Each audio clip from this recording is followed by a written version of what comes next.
Hey, everybody, welcome back to podcast episode number 3, where we're going to talk about various different topics. We'll go over those in a minute, but first, let's introduce everybody on the panel. Let's start with the returning members, Lou. Hey, what's up, guys? Let's hit George. Hey, guys, happy to be back. And also we have Mondo. Hey, how's it going, guys?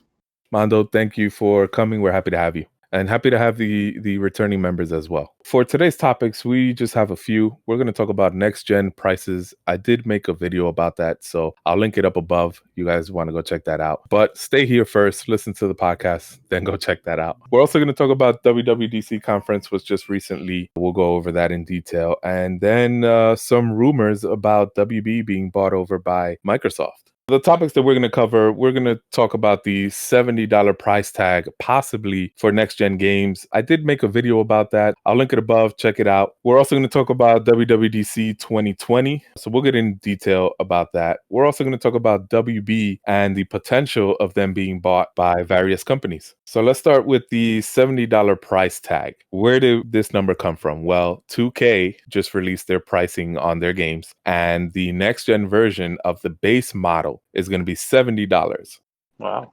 Well, I mean, for 2K, that's kind of to be expected because they've already shown that they're kind of a greedy developer, especially with the 2K series and how they literally want to monetize every little thing. And the thing, too, about that, how much you want to bet that the base game is going to cost more, but they're going to still continue monetizing the whole entire game like they were, if not probably worse. Oh, for sure. Microtransactions aren't going away.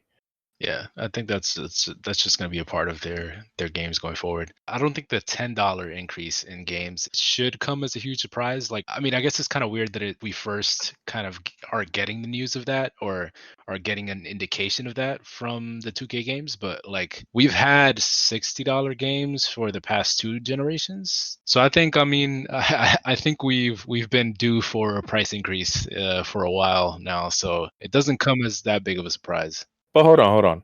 Just keep in mind that back when it did increase from 50 to 60, even that wasn't as bad because you had companies like GameStop around and you could kind of trade your game in. At that point, digital games weren't really so popular. You bought a game, you beat it, and then maybe you get $20 for it back, which really wasn't so bad. But now everything is digital. You have microtransactions. Usually for a game that's not even finished and you still got to wait for updates, and now it's also going to be a bigger price tag. Yeah, I mean, probably the cost of development has gone up since back then. So it's like, it's kind of a balance of, things are digital now, there's microtransactions, but it probably also costs a lot more now to make games than it did back in the day. And developers are trying to make that money back or that profit however they can. And that's part of the reason why we've gotten like DLC and stuff in this. I think it started becoming more prevalent in this past or current gen. I guess we're not on next gen yet, but yeah, I mean, it's just all the way kind of to get that money back. And like the whole GameStop thing was one of the things that led developers to do the whole DLC stuff in the first place, because they wouldn't receive any of that, like a cut of any of that money GameStop would make from resales and like people selling their games back and stuff. So we really have GameStop to blame for all this. Well, it doesn't matter at this point. GameStop is going to go away. Pretty soon. If the trend keeps going, like the whole PS5 coming out with an all-digital system and the rumors of the Xbox also coming with an all-digital system, then GameStop is pretty much screwed because they're already struggling as it is. And if more consoles become digital, then they're not going to really... They're probably going to end up being some sort of retro gaming place that you can just buy old games, maybe. Overpriced old games. Yeah, pretty much. But I feel like, I don't know, like I'm of two minds when it comes to this whole price increase. Because if you take their word for it, like the game developers, if they start doing this, if they say, like Lou was saying, the budgets for all these games are increasing a lot. And it's true. There's like multi-million-dollar budgets for these games. So yeah, it kind of makes sense. But then you have like the 2Ks, the Activisions, the EAs, that they just continue doing these microtransactions, and it's just going to incentivize them even more to charge you even more, even though the product is going to be the exact same. Like nothing's gonna change. They're gonna just hike up the price. They're gonna load up their games with all these microtransactions, and they're just gonna call it a day. So let me play devil's advocate here. I agree with all your points, everything you just said, but there are more gamers now than there have ever been. So these, especially for a company like 2K, did you know that 2K outsells Call of Duty and Madden? You know what I'm saying? They're selling 40 million copies every year. And they have no competition, really. Right. And Rip NBA Live. So, at the same time, they are making a lot more money. And like you said, these microtransactions are not going away. In fact, they're being more creative on how they hide these things. Just think about it. You can purchase virtual currency for real dollars, but in the game, you're only spending virtual currency. So it's less of a hit in your mind, or even to an extent, subtly to your wallet, because you're thinking I'm only spending VC, not so much real dollars, but those VC cost real dollars. Yeah, it's all a psychological game. Like the way they try to manipulate you to think, oh, it's not a big deal. It's just this amount. It's like that's not a lot. Well, when you add it all up, Yeah. so I mean, sticking with microtransactions, a game like Fortnite, genius to make it free and charge for cosmetics. When I did the math, I must have spent something close like $200 more than I would have paid had I paid $60 for the game. See, but that's what I think. I think that's fair. If you're gonna make the game free to play, then yeah, go ahead. You gotta make your money somehow. So like microtransactions and stuff like that on a free to play game, that's fine. I have no problem with that. But when you're charging the full price of the game and you can't include stuff like that you having to charge more, like I find that ridiculous. That's a big problem. I think it's also just what the virtual currency is being used for. So like in Fortnite, you can buy V-Bucks, right? And then use the V-Bucks to buy these cosmetic items. But those cosmetic items, those emotes, those like backblings, pickaxes, whatever, like it doesn't affect your gameplay at all. It just affects how your character looks. But for 2K, correct me if I'm wrong, because I haven't played 2K in a couple years, but the VC is partly used to level up your character. So you can basically pay to get a better, like to improve your character. Some people might argue that that's like pay to win, essentially, especially if you're, playing online against other players. It's not just like the VC isn't just being used for cosmetic items. It's also being used for stat development and stuff. So, I mean, that's where I really see a problem with it. But yeah, I mean, in Fortnite's case, I don't really see a problem with that, especially since, like Mondo said, it's a free to play game. My only issue, I do agree that if the game is free, fine, charge for cosmetics and whatnot. But my only thing with Fortnite is that you are charging $20 for one skin. That to me is a bit overpriced. But I mean, I guess it doesn't bother people because Fortnite is making millions and billions and whatnot. So That's when you gotta be smart about it though. Cause I forgot there was this one game that was like charging so much for like a skin too. And then like I saw so many videos of people talking about it, criticizing it, but you don't have to buy it. If you see how right, ridiculous the price is, you can just be like, look at it, laugh, move on. Because if you do end up buying it, even if it's like as a joke, you're still telling these developers, yeah, it's okay, keep doing this. And they'll Yeah. keep doing it. right. And look, it's not just skins and stuff like that, but the play to win stuff I think is extremely unfair, especially when you have a 2K character that starts at a 60 overall and you can't really score a bucket until you become better. And you can't become better if you don't score. So it's a catch-22 in some cases, but Yeah, shout out to George for letting me play his 2K. I remember, chatting with him while we were playing and stuff, and the grind is kind of ridiculous.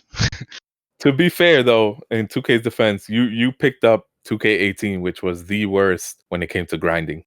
Oh, So the other ones are a little better. The issues are still there. It doesn't mean that you don't still have to grind and whatnot, but it's not as bad. You still got to spend a lot of VC. yeah. I don't know. Like at the end of the day, if this does come to happen, like they're starting to increase the price of all the games, like I don't think it's going to affect me that much because the older I've gotten, the more patient I've become when it comes to purchasing games. Pretty much now, whenever I buy a game, I always buy them when they're on sale. If it's a Right. Steam sale, if there's like a PlayStation sale, whatever, I just buy them.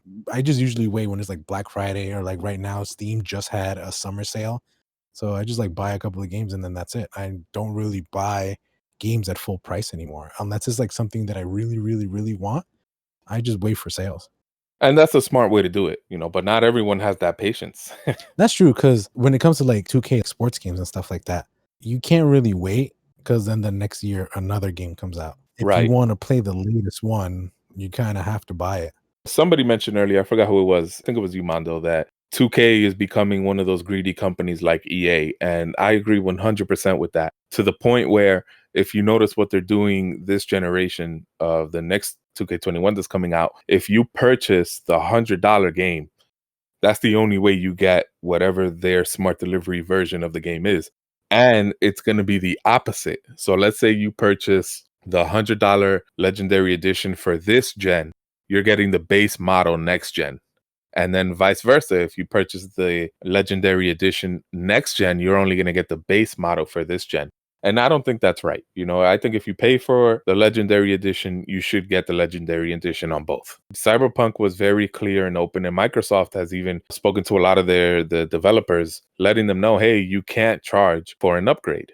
So this was a way that 2K could charge for an upgrade. In a way, they're just really charging the higher game, the $100 price tag instead of the 60 or the 70, and you're getting a next gen game. But again, it's just the base model game of either of the consoles. So it's just, I don't think it's right. It's not a good look for 2K. This is like some EA type level stuff. But for the legendaries or the Mamba Forever edition, those, like the difference between those and the base game, like I'm assuming are just like the additional perks you get in the game. Like maybe you get coins like VC or whatever. Yeah, you get cosmetics, a little bit of VC here and there, some My Team stuff. Okay. If you play My Team, So, but here's the thing, right? I get where you're going with this, right? If it's just digital stuff, doesn't affect the game itself. I fine. mean, But we kind of addressed the ways in which the like extra currency and stuff can affect it, but yeah. right, but this year in particular, it was a no-brainer that Kobe Bryant was going to be the Legendary Edition. Right. Everybody knew that, and this just seems like 2K is using that to their advantage, knowing that everybody is going to want the Legendary Edition. I mean, I mean, like you said, it seems like something they were going to do regardless. But the whole like cross-buy situation only for the Legendary Edition, like maybe if they would have done something like, get the next gen version, buy it at $70, and you get the base version of the current gen, then that's it'd be a different look. Right. That is exactly what they should have done. I can see where you come from in that sense. Right. I just think if you're spending $100 for the Legendary Edition, even though it's this gen, you should get the next gen version as part of smart delivery. Not asking for much. Even EA of all companies is doing like a free upgrade type of program.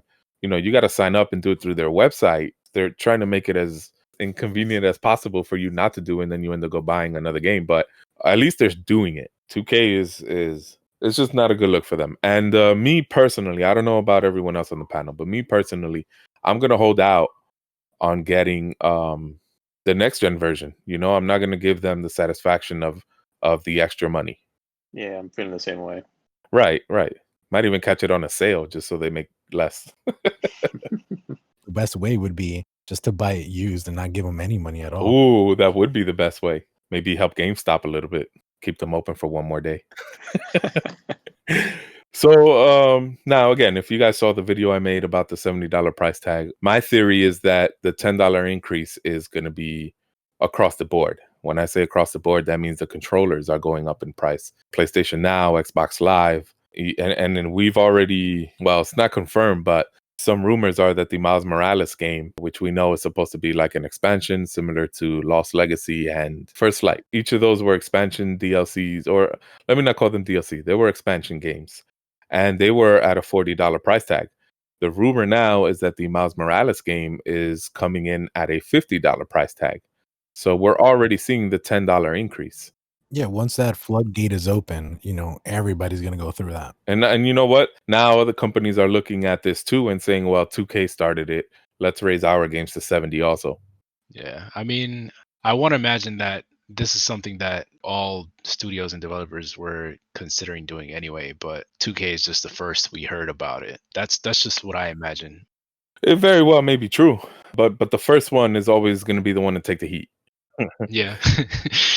A noble sacrifice for everyone else. I mean, honestly, they could just be thinking about their own pockets. They probably were going to raise it anyway, regardless. Now, some people, and believe me, I want to move on to the next subject, but some people are speculating it's the $10 increase from 2K specifically is because in the UK, they are about to pass a law where games can no longer. Well, put it like this: they're just going to regulate gambling, and 2K is one of the biggest offenders. So if they remove gambling from a game like 2K, no more loot boxes, no more pinwheels, and what's the one where you got to match all three with the same logo or icon or whatever? Slots. A Yes, slot machine? slot machine. So if they have to take those things out of the game, they could be losing a significant amount of money. And some people are speculating that the $10 increase is to make up for that, specifically in the UK. Well, yeah, they're like trying to cover their bases because they know what they're doing is pretty scummy. And they know that what they're doing is gambling, even though, what was it, last year or something? Didn't they like put an open letter out telling people from like Germany or the Netherlands or something that they should talk to the people in Congress to like not do anything about that, blah, blah, blah, because they were like not doing that, which they clearly are. Yeah, it's just funny how they try to pretend like it's not gambling. Loot boxes are gambling because you're paying money for something that you don't know what it is. And there's literally slots, which is a thing you find Yeah. in casinos, which is, you gamble. Right. No, you're not wrong. You may not be putting the coin in the machine, but it still works the same way in It's your a brain. virtual coin. Wait, do you have to put up VC to? Yeah, I mean, it's not that he goes and inserts a VC, but you have to spend the VC that you have. I forget what it is, like 100 or 1,000. I can't remember. You got to spend it in order to even spin the slot wheels. So yeah, that's gambling. And again, virtual currency, you don't think about it because it's subconscious, but in reality, it's real dollars. Yeah, man. You don't notice it until the end of the month when you get the bill. George sounds like he's speaking from experience. I might be. George, how many my players you created in 2K? Let's not even get into it, man. We're gonna be there all night. Yeah, especially if these games are for kids or teenagers, so they don't really know the concept of stuff like that. Yeah.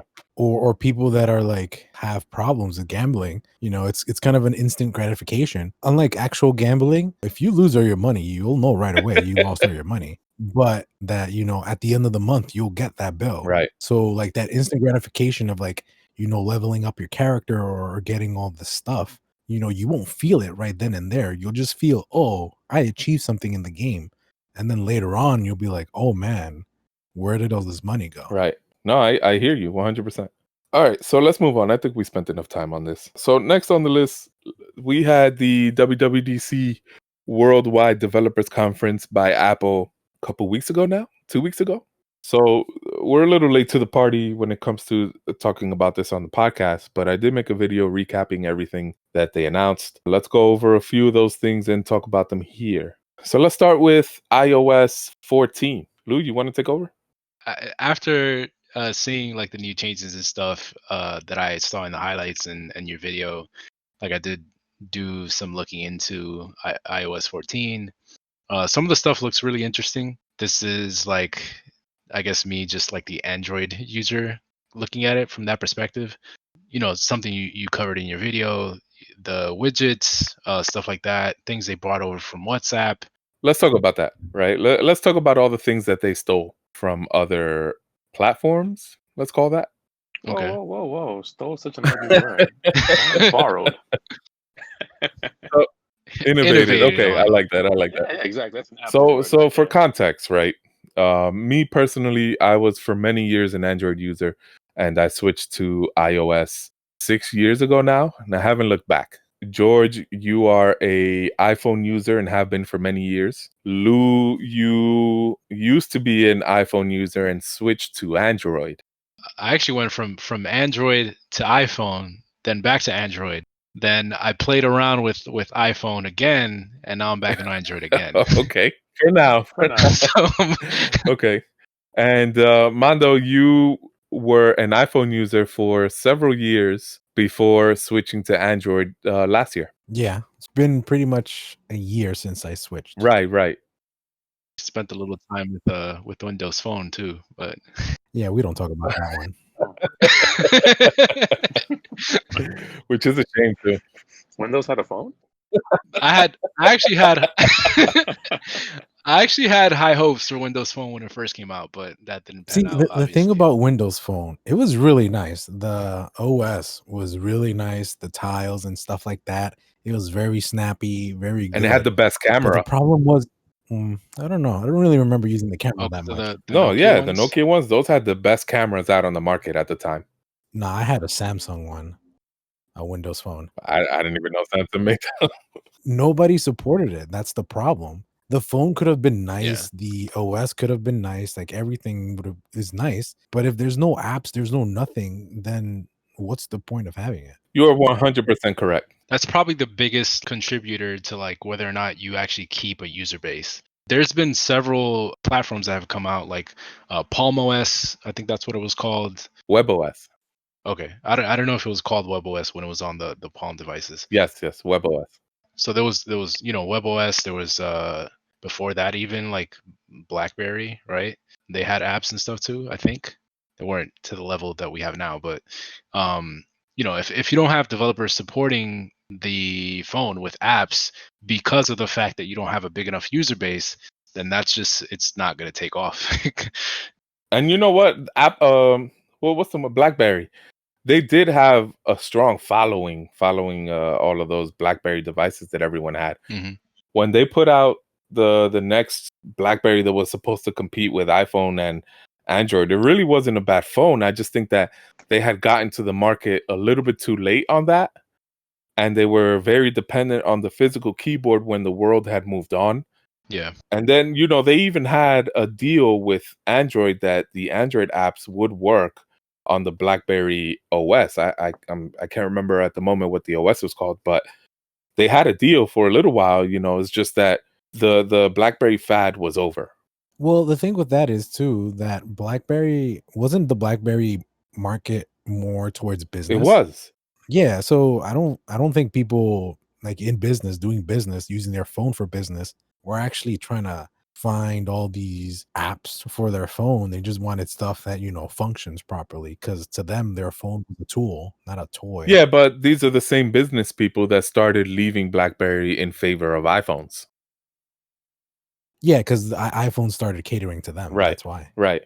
And even till this day, a lot of the business people still use iPhones. I mean, obviously no longer BlackBerry, but they'll use iPhones over Android because of these security features. Yeah. Mm-hmm. I think they might have come out with a BlackBerry actually that ran Android, if I remember correctly. That was way after, the BlackBerry fad had passed. Okay. I still remember the little scrolly wheel that they used to have in the center. Yeah.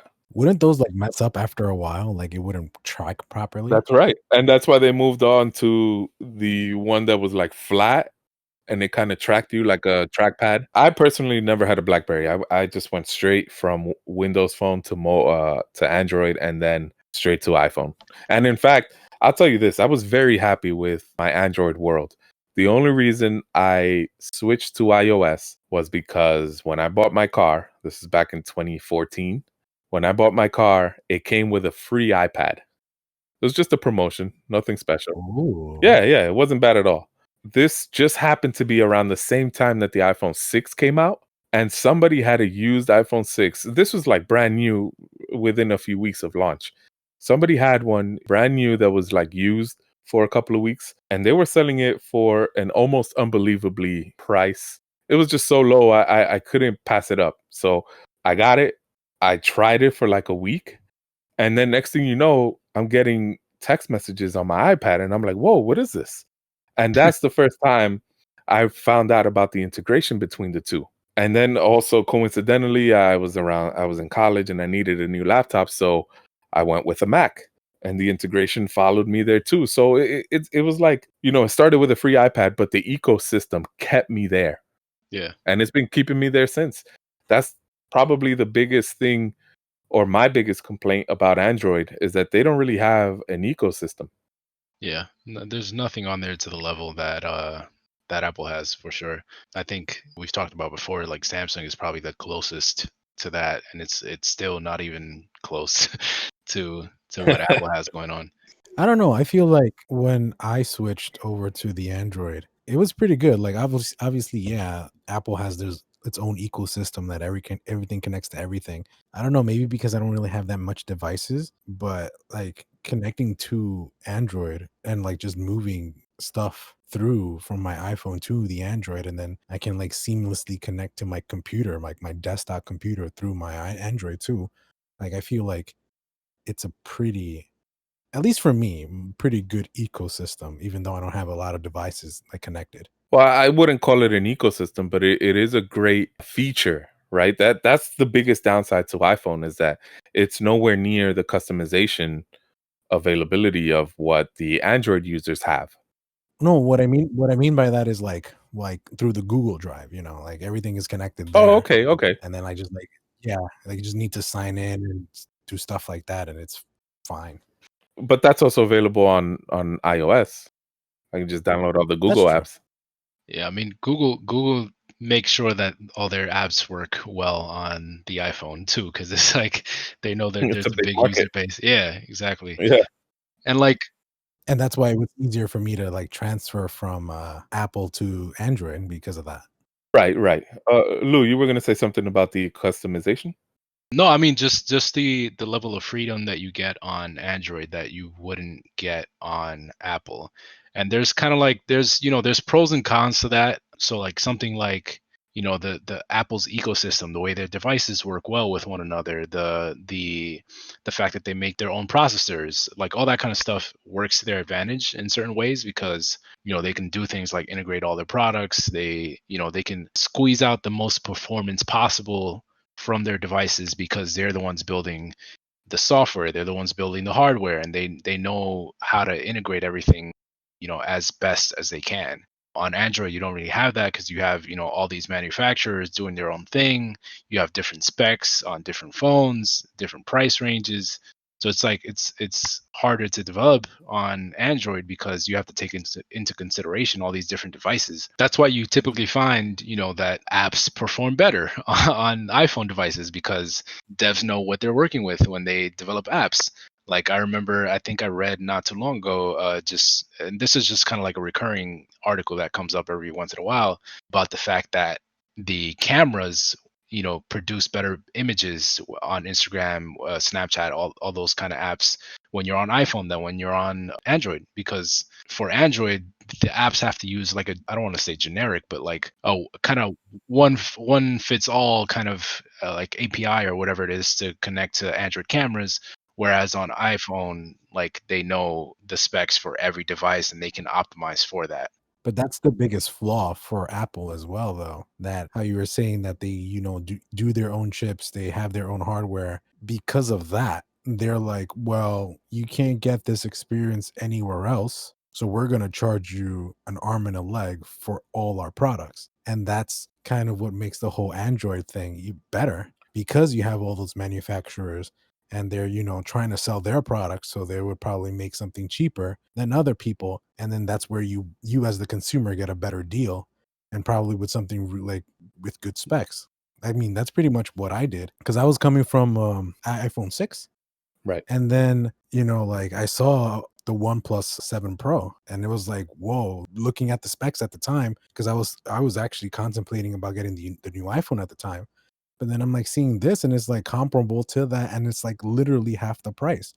So that's because I'm not really like a fanboy of whatever. Like I just go to whatever's more convenient to me. And when I was like the price was like a really big deal for me because it's like, why would I waste twice as much money on like kind of the same phone when I can get it for half that price and it works just fine? I would agree with you, with the exception that Apple has kind of known about that for a little while, and they've addressed that in the recent years. When you look at older model phones that they still support and they still sell, and then they introduce things like the iPhone SE for a much lower price than the high end versions. So in a way, they're kind of like saying, we understand if you can't or don't want to purchase the high end version. Here's something a little less expensive that's has a lot of these same hardware components. You know, it might not have the triple camera setup, but it has the dual camera setup, and it's the exact same camera that's in the triple camera. That's kind of cutting corners though, because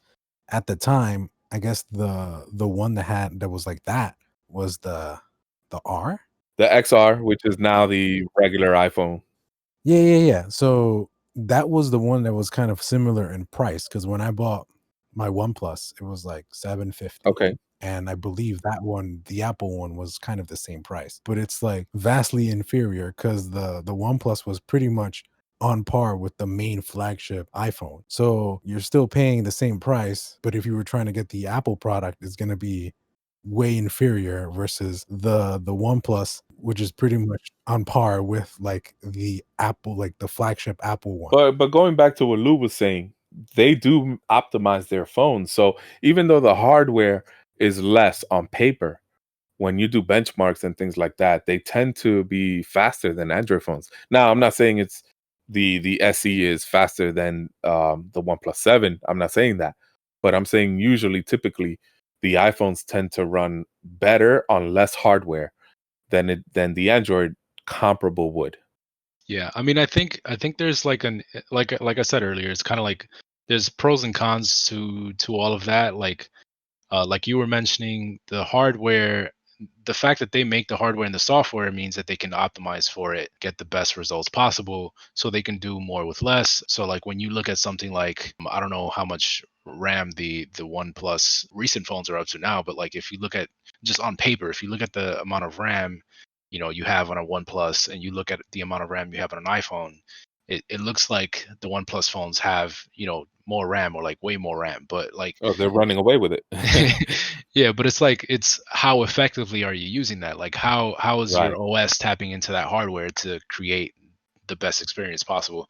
And one thing I'll say is like I think the cons to like, well, I mean the fact that Apple develops all their devices and like what they put out is basically what you get for their phones, is that unlike on Android, unlike with iPhone, you have all these different manufacturers who are willing to do different things with their phones, and I think that brings about certain levels of innovation that you wouldn't necessarily get on iPhone, or like wouldn't get as soon on iPhone as you would on Android. So like something like, the 90 hertz screen on the OnePlus 7 Pro, like that's something that when it came out, it was like one of the only phones doing that. And you couldn't get that at the time with or I mean still with the iPhone. And it's something that, on Android, manufacturers can do that. They can make that decision. But on Apple's side, they decide, when they put out what they want to put out, and the consumer just has to kind of buy into what they're, what's put out there. They both have their pros and cons. I mean, you have had, I think the Razer phone was running at 120 refresh rate 2 years ago or 3. And you're right, Apple still hasn't adopted it yet. There are rumors that they may this upcoming phone or the one after, whatever the case is. But one thing I will say about Apple is that their OS is consistent. So if you pick up an iPhone 12 and an iPhone SE, for the most part, with the exception of the extra features, the cameras and things like that, you're getting the same experience. So you're not being left behind if you decide to not spend as much money on a lesser, or I don't want to say lesser, on a budget friendlier phone. So let's rein this back to iOS 14. They redesigned the home screen finally. Oh, that's probably the most exciting thing I think about iOS 14. Right. And like you said, widgets are finally, now don't get me wrong, they've been on the phone, but almost as an afterthought, in my opinion.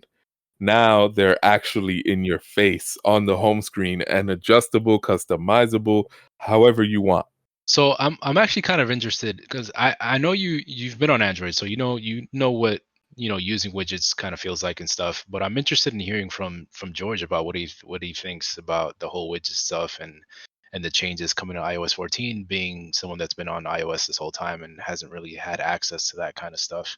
I am also not only, but I'm very interested in George's opinion because George, you didn't seem too happy with WWDC, everything that they announced. Well, I mean, on the computer side, I've never really been a fan of any of that. So I don't even own a Mac. I don't think I've even touched one before. But on the phone side, I don't know. It's kind of getting a little. I understand why they're doing it, and I appreciate the fact that they're giving us the option. But at the same time, it's kind of losing its flavor.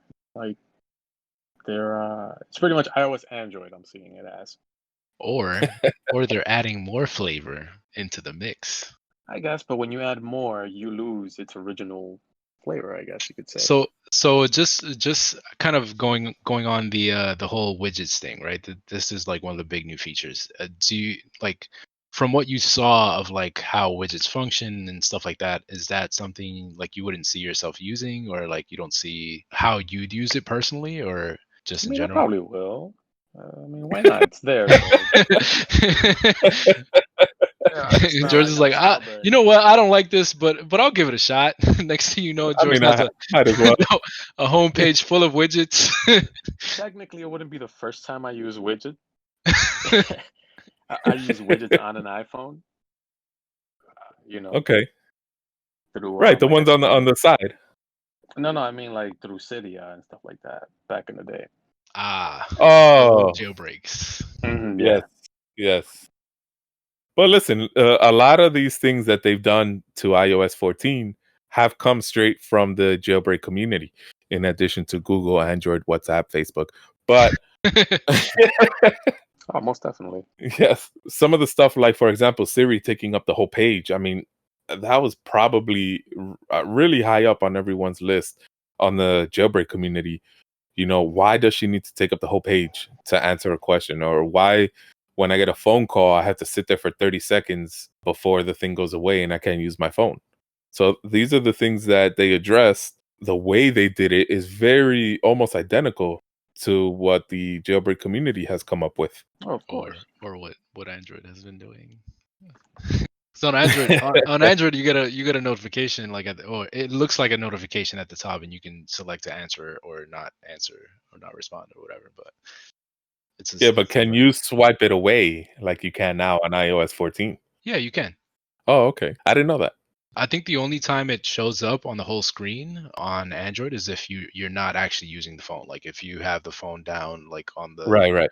That makes sense. Yeah, but I mean, another thing that I really like about iOS 14 that they're including is, or not including, but removing, is you have the option of removing home screens for apps that you don't actually use. That's huge for me, because it just always, like when I was on iPhones, it just always used to annoy me having like these endless pages of iOS apps that I don't use.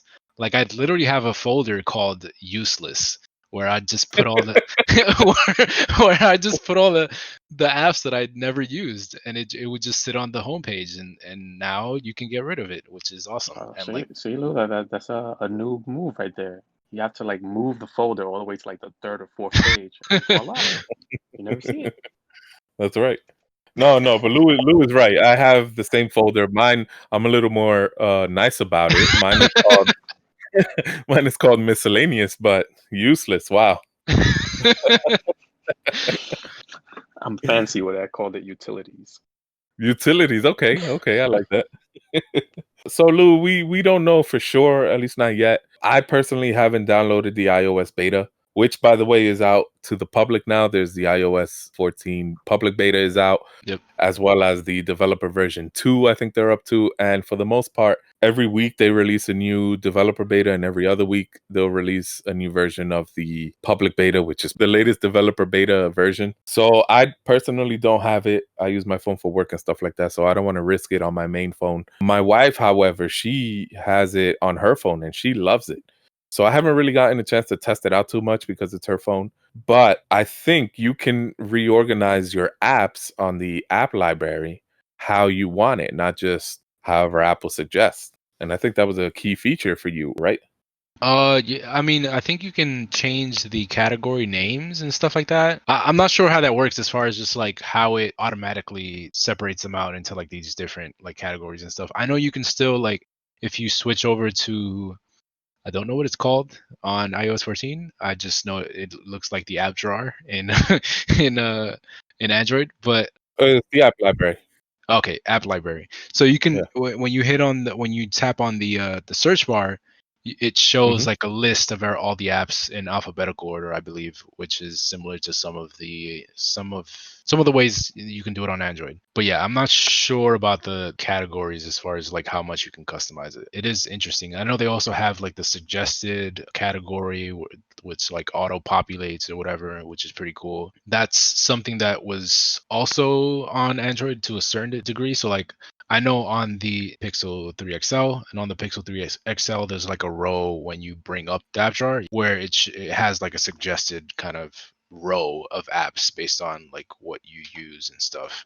Yeah, but is that based on the ones you use the most or the ones that you are more likely to use at the moment? Because I think that's what Apple's doing with their machine learning. So they'll know, let's say you wake up every morning and you check the weather to see what it's like. Well, guess what? In the morning, the first suggested app is going to be weather. And so it's basically machine learning, and it gets to know you as the user. The more you use the phone, the more it learns about you. A bit creepy in a way, but Yeah. at the same time, it's there to enhance your life. Yeah, I mean it's cool. I'd definitely be interested in playing around with it. So let's move on to what's next. iMessage. If you saw my video, I poked a lot of fun at Apple for stealing from other people. This pretty much came straight out of WhatsApp. The threads and stuff, I think it's more similar to the way Slack. I don't know if I mean I know I use Slack for work and stuff, but I don't know if there's any other programs and apps that do that also. But the whole having like a separate thread for conversations, it's something that is done on Slack.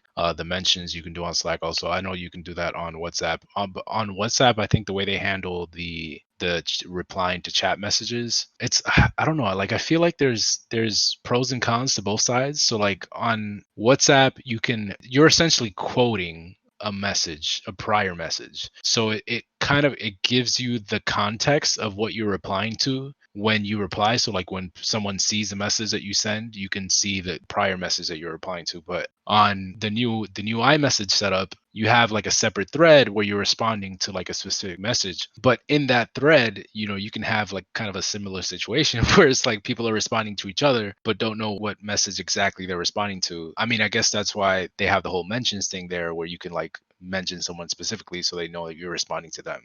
So I don't know. I mean, it's kind of also nice that you don't have to have that inside the main thread with the whole rest of the conversation, and you can have like separated out conversations and stuff. I don't know. I don't think it's like what you're just mentioning. If I understood what you said correctly, I don't think it's like that where others won't be able to see. I just think it's like a direct reply. And if you select to go in it, you can see the entire thread for that Yeah. No, specific Yeah, conversation. I And don't it's mean that available to everybody. I didn't mean that it wasn't visible to everybody. I just mean like in WhatsApp, when you reply to a message, you can quoting the message in your reply. So in the main thread, you can see exactly which message you're replying to. But like for example, if you're on iMessage and you reply to a message, right? That starts a separate thread, and then you can have a conversation going in that separate thread, and people can be responding to each other in that thread. But you don't have that same situation like as in WhatsApp where you have where you're quoting what you're replying to. I don't know if that makes sense. It looks like to me like it's a comment section. Like if you look at the comment section on YouTube or you look at the like any comments on Facebook, you can like say something and then somebody can reply to you, and then Yeah. in that you can like have a Yeah. conversation in that within that reply of your comment. But then there's also Yeah. comments from other people just going around. And if you want to read what's going on within your comment, then you can just like click on it and then just go That's through everything there. essentially how I think it's going to work on iMessage. And like for replies on comments and stuff, like if you click on a comment and you open up that thread of replies, you can see that people are responding to each other in there, but they're like mentioning when you reply to like another user, you like mention them in your comment. So that's kind of how I see iMessage is going to be working. Okay. All right. So thank you, Mando, for mansplaining that one for me, because I was definitely lost for a little bit there. You got it. That's what I'm here for. Okay. So should we talk about the the Maps app or CarPlay, any of that kind of stuff, or should we just skip right over it?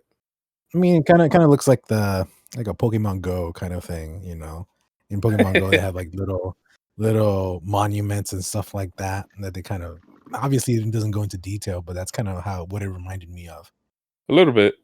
Yeah, with the whole 3D maps now. Yeah, it's not bad. Okay, they added cycling, which is cool. So Yeah, that seemed pretty cool. yeah, Yeah, no, people with.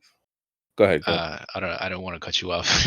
You were talking about cycling, but it just reminded me that one of the things that intrigued me about just like iOS and stuff, and one of the reasons why I'm considering switching over is just how much better their system is with like fitness integration.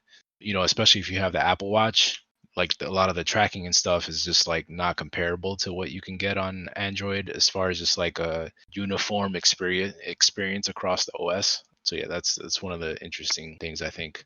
Is my guy trying to get fit for the summer? Hey, I mean, you know, if it happens, it happens. It's like hot guy I summertime. mean, it's a little late in the summer for that. It's like sun's out, guns out. He's trying to Yeah, surprise me for next once summer. this quarantine is over. It's all good. Well, you know, once the iPhone 12 Lou, comes is that out, you? you know, you that just gives me enough time, you know, to set up for the summer. You know, get the iPhone 12, get the watch. I don't know yet. So I it's gotta confirmed. You're see switching. what iPhone 12 comes out with. It's looking a little like underwhelming at this point. But I mean, I could always just get one of the prior phones. I don't have to get the iPhone 12 if I do decide to go that route. But With the update alone, at least from a software standpoint, I think they made great improvements to the operating yeah, system. wait, you mean like with the new hardware or? No, with iOS 14. Did I say hardware? No. Yeah, iOS 14. I think they made decent improvements. I mean, look, it's nothing game changing, right? But it's a lot of the stuff that has been missing from the operating system, and it's just kind of like one less thing that Yeah. Android has over Yeah, I think iOS. what I had mentioned before in like just our group chats and stuff is that they're kind of getting rid of stuff that seemed like annoyances to me coming from Android. So it's just like lowering that barrier to entry, I think, for a lot of Android users that would consider switching over. All right, so let's continue. I mean, we saw the CarPlay stuff. That's kind of cool for those newer cars that have it, and also the All two manufacturer. of them. No, CarPlay's out on a lot of cars. The problem is No, but I mean the new thing that they were talking about that's like with the only car 2 keys. makes would be Yeah. thing. Yeah, Yeah, the car keys 'cause only two people have that. that looked pretty cool. It did. It absolutely did. But CarPlay is definitely on a lot of cars. The only thing is certain manufacturers actually charge for CarPlay. I'm looking at you, BMW. So that kind of sucks. But I think they learned their lesson because the latest model, it's now free, as it always should have been. I feel like that's kind of gonna be in the way of like smart cars now. Cause kind of like how you were talking earlier about microtransactions and like not getting the full game when you pay the full price. Cause I believe I read something about Tesla kind of doing stuff like that they're gonna start charging for like their new autopilot thing. Like instead of just them including the thing with the car, which I find ridiculous. And I feel like more and more cars get smarter. Like I feel like they're gonna start charging for stuff like that. They have certain things like software locked, I think. Like I think I remember reading that they have like the whole heat Mhm. warming system and stuff like that are things that you can upgrade to after you buy the car. And it's something that's like software locked or whatever. I mean, Wow. Time to jailbreak them I cars. feel like it's yo. kind of similar to just like I don't know. I mean, I guess it's like buying a car and just like opting for like the upgraded sound system or whatever. Except now it's just like since we have smart cars, it's like upgrading like a certain service or Like I used to make this joke when I would like talk about DLC when I was like trying to explain it to somebody that DLC like in games like having the DLC already in the game but not being able to unlock it until you pay for it. It's like buying a car and not being able to use the AC, but now that's kind of being what cars are going to do now. Like you buy the car and then you have to pay to use the AC. It's kind of crazy. Damn it, Mondo. You shouldn't joke about these things, man. it's already set in motion. Oh man. So cars now have microtransactions. Got it. Yeah, pretty much. All right. So let's move on to AirPods. AirPods also got a nice bump in their abilities. So during the presentation, they had somebody sitting on like this little one-person couch. I don't know what that's called. And they had an iPad that was playing a movie. And depending on what direction the iPad was in correlation to their head and their movement, the AirPods Pro was able to keep with the same motion. So if you turn your head, the sound would still come from the iPad, at least in your ears. So that's something kind of new. It's really interesting. So they basically turned your AirPods Pro into a 7.1 channel device. I don't know. When I saw that, it looked cool, but at the same time, I thought that it was kind of useless. Because, like, if you're watching a movie through an iPad, you're not really trying to have a cinematic experience. So for them to do that, it's nice, I guess, but I find it kind of I'm useless. just confused about like how exactly it works. But is it like emulating kind of like a surround sound experience, or is it emulating the direction of where the audio is coming from? Both. I think it's I think it's tracking the audio with Right. your head movement. Let's say I have the iPad in front of me, I have the headphones on. If I turn my head left, the audio will lower in my left ear and be coming out. It sound like it's coming from the iPad projecting out towards my ears. That's right. Yeah, that's exactly what they're saying. Yeah, because the audio focuses on the screen. So wherever Gotcha. the screen is where the audio follows. Right. So now your left ear might hear more of the raindrops. Oh, okay. So you mean like whatever? So it is kind of like emulating like a surround sound experience. Well, I did say both. Aren't the AirPods already like have surround sound stuff in it? Like even before that update, even like it was like, wasn't it already like 5.1 or something like that? I'm not going to lie to you. I don't know. Do you know, George? You also have a pair of these. I have them, but I have no idea how they work, to be honest. Okay. All right. So to answer you, Lou, what you said earlier, or was it Mondo with the experience from an iPad? For those that have like an Apple TV, or even if you're watching it on a Mac or whatever the case is, there's a setting in there that you can select your AirPods or any type of like Beats, whatever Apple products you have, you can listen to whatever's on screen via those headphones if you're using, like I said, one of the Apple devices. So you have the option to still hear it on the TV and in your headphones. So for those that do want the better cinematic experience, maybe you don't have the surround sound at home, you could pop these in, watch them on the big screen, and still get the surround sound experience. See that type of thing, that makes sense to me. Right. Like to do it like that. But like watching it on an iPad is like, I don't know who watches movies on an iPad.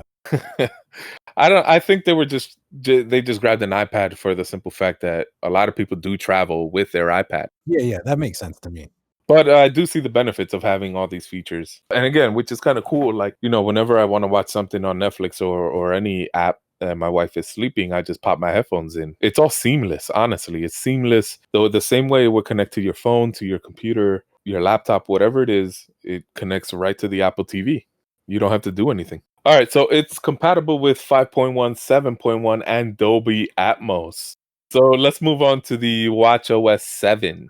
I think me and George are the only ones that have an Apple Watch. But Lou, you're saying if you switch to Apple, Yeah. If I switch the iPhone, I'm getting the Apple Watch. so fitness is very seamless. It's integrated. For example, if I'm walking outside, my Apple Watch will tap me and it'll just ask me, "Hey, are you going for a walk?" And then I tell it, "Why, yes, I am." And then right away it starts tracking how fast I'm going, how many steps, how many calories I burn. And this is all seamless, like without, much effort. Little to no effort, I'll say. And it seems like with the next gen, these watches are getting better at it, adding more fitness and things like that. Sleep is finally coming natively. Now, don't get me wrong. These watches have been able to track your sleep since the third generation, right? But it wasn't native by Apple. You actually had to download a third-party app and then it would do it. But now it's coming natively. Yeah, I'm excited for that. How does that work? I never understood how any device can track your sleep. Like, is it staring at you while you're asleep? Like, what's going on? That's right. So with the third-party app that I have, it actually gives me the option, if I want, for it to record me sleeping, and it'll record me snoring and all that. And just not only off of the sound, but in combination with what the watch is sensing, it'll give me a pretty accurate representation of my sleep the night before, and it'll tell me the quality, whether it was good or bad, the moments I was deep sleep or light sleep, things like that. And now the reason I don't have that set to record is because I have to then manually set my watch each time before I go to bed. So I just turned the recording off and I left the automatic sleep detection on, and I still get, for the most part, a pretty accurate report. And to answer your question, what it has is it has sensors at the bottom of the watch that sort of like infrared light shoots into your skin. It can penetrate your skin and read your blood, and it reads the oxygen within your blood and things like that. And depending on your state, whether you're awake, asleep, there are different types of oxygen that the watch can detect. I mean, I can imagine it detects and tracks it pretty accurately, because even me just using a Fitbit, like I felt like, because the Fitbit has sleep tracking also, the Fitbit, like even with that, like I felt like it tracked the sleep pretty accurately. And with the Fitbit, it doesn't need, like my Fitbit didn't even have like a heart rate monitor or heart rate sensor or anything like that. It would basically just detect when you were sleeping based on like your hand movement and stuff like that. My assumption is basically they would see how long you've stayed still for without moving, and see like if you continuously stayed still for a certain amount of time, then it assumes you're sleeping, and then it can tell like how much you move around at night and stuff, so that it can determine like how restless you were while you were sleeping and stuff like that. And that's something that I feel like the iPhone can do easily. But then it also has on top of that all the other stuff that you mentioned, so it seems like you'd get a pretty accurate reading of how your sleep is. Right. I'm just glad that it's native now. I don't have to depend on a third-party app, even though I paid for it. But it was well worth it, the $4 or $5, whatever they charge. Okay, let's move on from the watch. tvOS. I don't even know where to begin. They're updating the HomeKit that's available on tvOS. And not that the one that's in there is bad, but you pretty much have to set up everything on your phone, and then your Apple TV will detect it automatically just based off your iCloud sync. And you can tell, the Apple TV, turn off the basement light and that type of stuff, and it'll do it. But it's not 100% accurate. So this update should fix a lot of those issues. It's also going to give you camera, facial recognition, and things like that. So if you have like a smart doorbell, cameras throughout your house or your backyard and things like that, it's able to detect people's faces, tell you when somebody's near or at the door. And then you can even tell Siri who's at the door, things like that. And then she'll show you, which is kind of cool. Sounds pretty cool. For the games, you now have different profiles. So it could be you, your friends, if you have siblings, things like that. Also new, you're able to now connect an Xbox Elite Series 2 controller and also an Xbox Adaptive controller. To macOS? No, to the Apple TV. You can use that controller now to play the games that it comes with. And now look, I don't have Games Plus, Apple Games Plus or whatever it's called. I don't have it. But everyone, and a small percentage of people do, but the few that do have it, they have nothing but praise for it. And I'm sure that the games that are on there are pretty good for what they are. They're not console games, obviously, but they're still pretty good games. And the fact that you can play them now with a controller, and even the adaptive controller. Now, for those that don't know what that is, the adaptive controller was created by Microsoft for those with disabilities, and you can set the controller any way that you want. It's this very large square shape with circles that you can tap anywhere. So you can map the circles. Let's say the top area is the A button, the bottom area is the B, and things like that. So people can tap in a specific area and it'll mimic the same functions as a controller. So I give Xbox a lot of credit on working on that controller, and it's made a lot of people who wouldn't otherwise be able to play. It's made them very happy. Speaking of OSs, we just hit tvOS. A lot of the stuff that's been coming to the iPhone OS is also coming to the Mac OS. No surprise there. It's also coming to the iPad OS. I mean, it just seems like they are trying their best to integrate all of these into a seamless experience, which is fine. I have no issues with that. Yeah. So before we move on to the next subject, I actually wanted to ask you guys, Mondo, what would it take for you to go back to iOS? Honestly, at this point, it's just price. That's it? Back in the day, the reason why I stayed with iPhone rather than like switching over to Android is because I felt like Apple was way ahead of everybody in terms of like OS, apps, everything. It just felt like it just ran way smoother.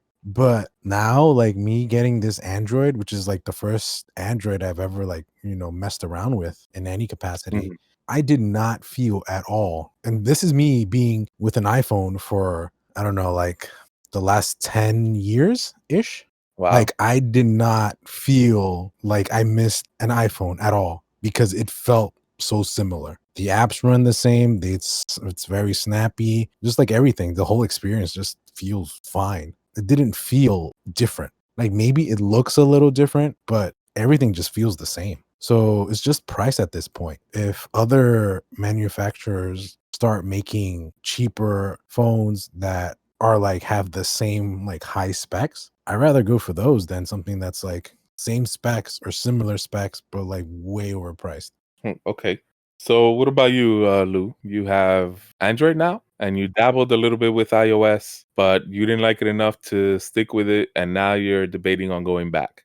I guess it's just like I'm still like on the fence. I go back and forth on just like opinion on whether or not like I'm actually gonna be fine as like after I switch over.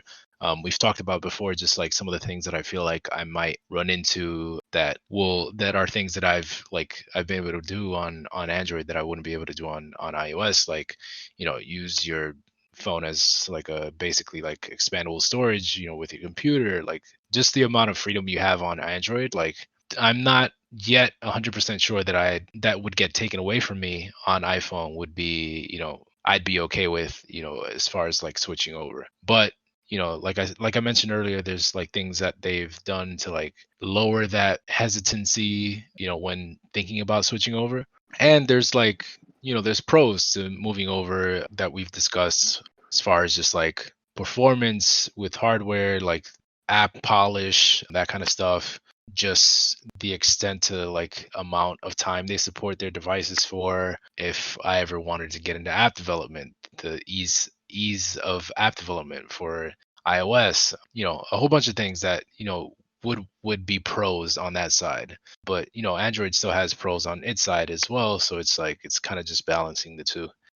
Don't forget the fitness competition. So, Yeah, I mean, that's one of the things that like I was oh, looking that's right. at options as far as just like fitness trackers and smart watches for Android, and it's just like there's nothing really out there that compares to an Apple Watch. So that's another factor.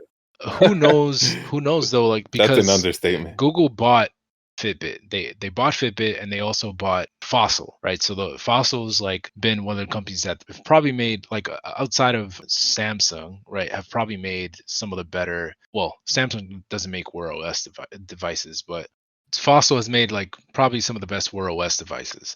And then Fitbit, is obviously very well known for their fitness trackers. So who knows? Maybe they'll do something with that combination there and come out with a good smartwatch for Android. That is yet to be seen. But as of right now, the best smartwatch you can get is definitely an Apple Watch. I agree 100% there. I guess, George, same question for you. You've never had an Android. Is that right? That is correct. That is correct. Okay. I've been on the iPhone since like what, iPhone 3G? Oh, man. Yeah, man. Been a while. So you were also an early adopter. Yep. We're both similar because I also started with the 3G, only I cheated on Apple with the Windows phone and now the Android. George has been Okay. faithful since that first iPhone. That's right, man. Wow. So iPhone Forever plan. Tell me about it. What would it take for you to switch to Android? I don't know. That's a tough question. Because I mean, yeah, pretty If much Apple nothing at buys this Google. point. No, yeah, I guess so. Nah, I don't think Apple has that much money. I'm pretty happy where the iPhone is. A little salty, I'm not gonna lie, with the Android-esque features that are Which is, being adopted, but it's okay. they're optional, right? You don't have to use Oh, them. come on, I kind of have to because I kind of feel like I'm throwing money away since I'm not using the feature. Okay, I can see that. Like if I spend the money, I might as well just use it, begrudgingly, of course. I mean, if you wanted to get your money's worth, you could have got an Android. I don't know about that, man. I'm gonna have to get another watch for it too. You're going to be severely disappointed coming from an Apple Watch to anything else. I mean, as much as I wish there were more competition in that regard, like the performance on other watches, I don't think compares to the Apple Watch. I guess I'll go as well. For me, I switched, like I mentioned a few years ago, and I've been very happy since.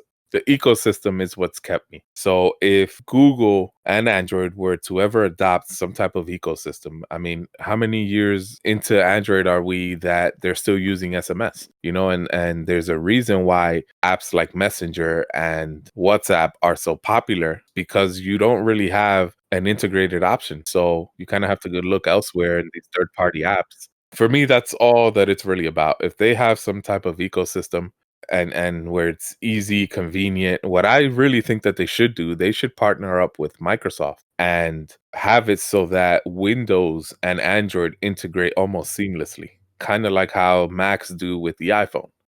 I mean, they've been kind of doing that. So like on Windows, there's this app called Your Phone, which you can use. You can sync up with your Android phone, and you can actually respond to like regular text messages through there. You can view your photos and stuff through there, and it actually has better integration with the Samsung devices than it does with other Android devices. But I mean, and there's also the Windows Duo phone or Duo. I don't know if it's Yes. just Duo, Yeah. but like they are kind of like partnering with Android to like support Android apps and all that kind of stuff. And I don't know. I mean, we'll see where it goes from there, but I think that's the direction they're going in. Yeah, I think so. So we kind of have to wait and see what Duo is. I don't know. Like, I feel like yes and no. Like, I don't feel that Microsoft and Google will go 100% in, because they're still in competition with each other, especially when it comes to like laptops and stuff like that, and like notebooks. The Chromebooks. Yeah, with the Chromebooks, and then you have like the Surface products and stuff like that are like very like basically competitors, because that's the same space they occupy. So I don't think they'll be going all in together, but I guess they could like help each other out and stuff like that. This is kind of like something we could just go on a whole nother tangent about, but I think it's important to look at what the business strategy is for Google as opposed to, a company like Apple. I mean, it's just like Google. It's in Google's best interest to work like be like play nice with other companies and other manufacturers and like even Microsoft or whatever, because what they're selling is they're not really competing with Apple as far as just like selling hardware. They're more interested in selling their services, monetizing on that, monetizing on, ad revenue and just like data and stuff like that. So it's a bit different to Apple's approach, and it's just like it's because of that, it's like a reason why I don't see that something like them playing nice with Microsoft is out of the question, because it's still in their best interest. Like it still benefits them at the end of the day. And Microsoft is the king, basically, because no matter how popular Apple gets, Microsoft is still on top. No matter how many more iPhones they sell than Windows phones, Microsoft is still at the top. Well, you got to understand that Microsoft is such a big company. They have their hands in so many different Yeah. pots. Their Azure servers, I mean, they're even companies that are their competition, like Sony, is going to Microsoft for that. They make so much money off of their Azure servers, and then they have the Office suite. Oh, forget about it. That's such a huge moneymaker.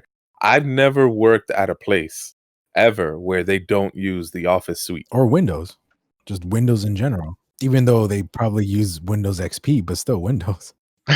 I mean, honestly, that little bit really depends, right? Because I work at a data center, right? In our data centers, we obviously mostly have servers that run Windows. We have servers that run Linux. And we even started to install a couple of Apple servers. Really? So, yeah, surprisingly. I'm just saying it's definitely a Windows world. But I mean, Lou, I think in your company, you guys use Macs, right? You don't use Windows PCs. It depends on like the person. Like we each get the chance to decide whether we want to use a Windows computer or a Mac computer. I know as far as just like, I feel like, I guess it depends on the company. Like, but companies that are, in the creative space, like I know a lot of generally, thought of, Apple products to be like the drivers in that kind of area. For editing and like drawing, digital drawing and stuff like that. For coding and stuff, I know a lot of Mac users, and I know a lot of people that advocate for Macs over Windows. But obviously Linux is also like a big player as far as just like coding and stuff like that. So I mean, I think it all just depends on the company and like what the majority there use and stuff like that. But most of the devs do use Macs. So at least at my company. Okay. So this podcast seemed to have gone on a little longer than I was expecting, honestly. Just a We little still bit. have some more, just a little bit. We still have some more some more topics to cover, but I think we'll leave those for the next podcast. I jotted down here, we're going to talk about Apple moving to their own silicon and what that means. What are the pros, what are the cons, so on and so forth. I think we started this Mac versus Windows talk just now for a little bit, so I'd like to continue that. And then we'll touch base on, what Microsoft's Xbox division is doing, possibly purchasing WB Games. So WB Games, right? I'm sorry. You're right. WB Games. There's some details in that I did want to discuss, but again, we can save that for next week or the next podcast. Before everyone leaves, I always like to finish with, what are you guys currently playing? So let's start with you, Mando. Me, I kind of been into like a fighting game kick lately. I've been playing Power Rangers game, Battle for the Grid. Pretty cool. How do you like that? It's good. Like at first I thought it was kind of lame because it was a very simplistic fighting game. But after I put in a couple of hours in, you can kind of see that it's easy to get into, but hard to master. So Right. yeah, so I just like really started getting into that. And I also downloaded Dragon Ball Fighters too, because like those games were on sale on Steam the other day. And I got most of the DLC for that. I haven't really Okay. got into that because I've been in Power Rangers more, but yeah. And then I've also bought Ultimate Marvel vs. Capcom 3. Oh, nice, Yeah. nice. On Fighters, real quick, I'll say that I personally was slightly disappointed in the gameplay. Mm. It seems very combo focused. I mean, that's kind of And how it is because it was like when it first came out, it was pushed like it's like a Marvel versus Capcom game, and that's kind of how it was. yeah, but it doesn't really. But that's the thing. It's like the combos are forced, in my opinion, and it's not as natural as you could do it on a Marvel's versus Capcom game. Mm. But anyway, we can get into that another time. What about you, George? What are you currently playing? I'm still on The Last of Us 2. I mean, Okay. you'll finish it soon. You're getting there. Not that I'm complaining, but it feels like I've been on it for like the past month or so, and the game hasn't even been out for a month. I actually just watched some like post game videos. There's like a spoiler cast with Kind of Funny and Ashley Johnson, Troy Baker, and Neil Druckmann, which was kind of fun to watch. I mean, it was pretty long. And then there was also like a few other videos that I watched that were pretty cool. So I'll send those over your way once you're done. All right, it should be soon, hopefully. Once George is done, I'll take a crack at it, and then we could probably talk about it on a upcoming podcast.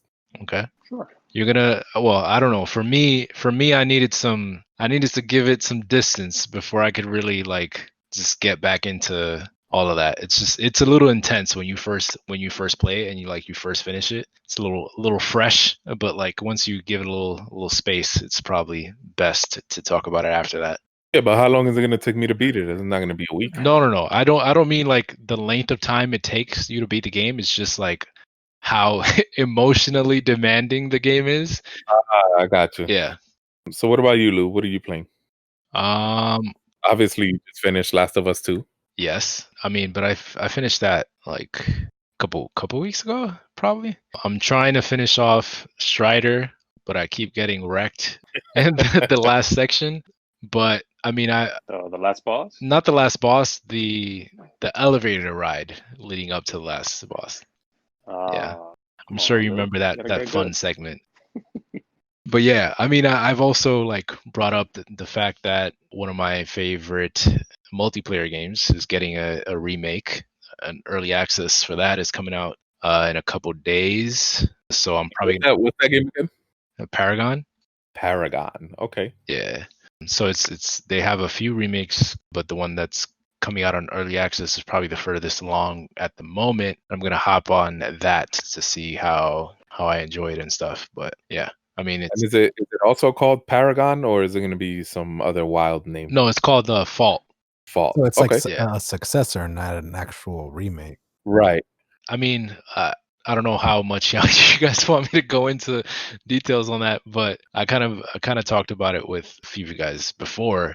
Epic basically closed Paragon down. They shut it down. And then they ended up giving out the assets, the Unreal Engine assets for the game for free, so other developers could use it. And what some developers did was they ended up taking those assets and tried to like recreate the game essentially.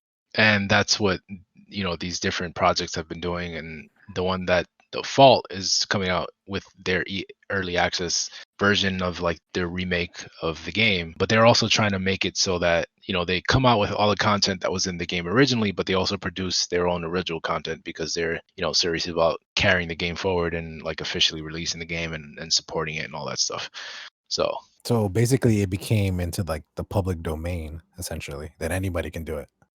Yeah, but so the assets are released for free, but you still have to code everything. Like you still have to build the game out. So like I can't speak to exactly how that works because I've never played around with Unreal Engine, but like you get like, for example, character models and stuff, but you still have to make them do what you want them to do. Yeah. Like you have to code that yourself. Like you can't use the source code from the original Paragon game. Yeah, but it's at least nice of them to give that Yeah, out. yeah. Though. I mean, it's a nice stepping stone for anyone that wants to. And like, I've seen like other kind of approaches to using those assets. Like, there's people who've developed like little brawler projects where you're just walking around with a character and just like brawling with other characters and stuff. So it's like people are definitely taking creative liberties with that. But it's something people that were originally into the Paragon game have like really wanted, because it's like Paragon, when it originally was in beta for as long as it was. Like there was a lot of people that actually enjoyed it, and it does a lot of things differently as far as like the MOBA genre that other MOBAs aren't doing. So it's innovative in that sense. So it's kind of interesting to see where that goes. Sorry, that was kind of long-winded. No, it's fine. And I know you're passionate about that game. I've never heard of or played until I met you, but good luck with the beta, and hopefully it's everything. Well, fine. Good luck with the early access, and I hope it's everything that you wanted. So for me, I've actually been quite busy lately. I just finished. Oh, where do I begin? Did I mention in the last podcast that I finished The Last of Us? The original remaster? No, I don't think you did. The original, because you were keeping it on the DL. All right, so here's the deal for those that aren't aware. We have like a very friendly competition of who finishes the most games this gen, right? And The Last of Us remaster was on that list. It's a game that I started. And me personally, now don't attack me because I know it's a very beloved game, but me personally, I just wasn't feeling the game. Oh, you're gonna get canceled now. Probably. And then what ended up happening is I was the butt of every joke when it came to games not being finished. So I went back in. What? Go ahead. That's crazy talk, man. So I decided, I said, you know what? Let me give this a shot. I went back in, and then I did a mission or two, and then I turned it off, and I was like, all right, that's enough for today. If I play a mission each day, I'll be done with it within like a week or two or whatever, And then the next day, I went back for my normal mission or two. And then next thing you know, I put it down. And a couple hours later, I was like, you know what? Let me pick it back up. And then like little by little, my interest started like gaining, And next thing you know, I finished the game within a couple days. So it wasn't that I was hiding it so much. I was just, I just kind of quickly got into it, and then I started playing it. Your secret shame. No. I'm not ashamed of it. I just, like I said, it part of the difficult thing to get into that game is that it's a remaster of a PlayStation 3 game. So dated. Me coming off of, it's pretty much dated. The game itself was great. It's the graphics, and some of the gameplay I had issues with, but overall, that's really what kind of put me off a little bit. I kind of have a similar thing with you, only I just never finished it.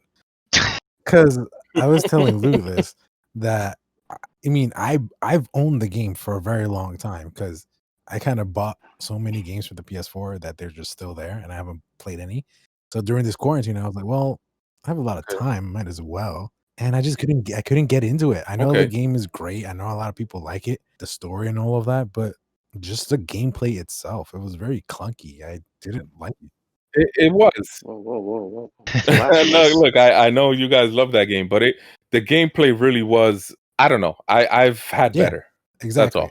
I don't worry. See, we can be together and get canceled together because I feel the same way. Well, I mean, he actually finished the game. Nah, y'all hyping it up now. I'm just saying, like, you went back and If I finished want to it. be public enemy number one, I can say as well that during this quarantine, because one of the other games that I have that are just there, and I decided to play was Horizon Zero Dawn, and I got bored playing it. Whoa. Oh, You no. better be careful what you say, man. No, that's it.